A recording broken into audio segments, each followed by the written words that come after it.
Благодарам. Јас имам 3 пратенички прашања и трите пратенички прашања ми се до председателот на владата господинот Ковачевски.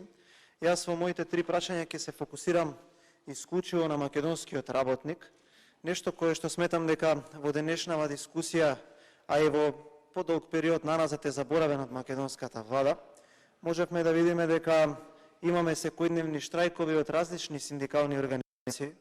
Можеме да просведочиме дека во моментов е навистина тешко и предизвикувачки да се сврзе крај со крај за македонскиот работник, затоа што имаме историски највисока инфлација, повисоки од онаа рекордна од 1994 година, сиромаштијата галопирачки расте, цената на горивата никогаш не била повисока, троцифрена цена на горива, цената на храната исто така никогаш не била повисока и не престанува да расте, а цената на енергентите галопирачки исто така се вивнува во облаците и не престанува да се шири, односно да расте таа цена, со што ние не правиме ништо да ја сопреме така разгорената инфлација која што ни се случува во моментов.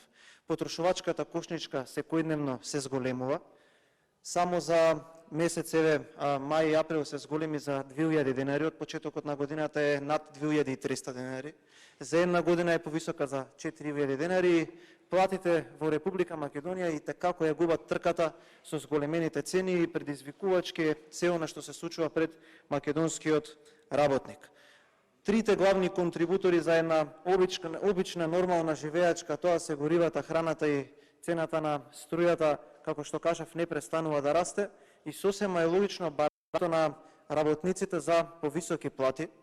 И тука ќе бидам особено краток, почитуван председател на владата, и ќе барам да ми одговорите многу директно и многу кратко, дури ако може со да и со не.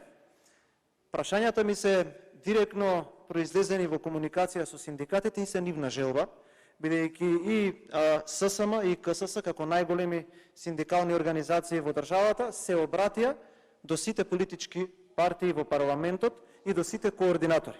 Испратија писмени барања во кои што пред да почне расправата за ребалансот на буџетот и рокот за поднесување на амандмани, побараа средба со цел да се изнајде пратеничка група која што тие нивни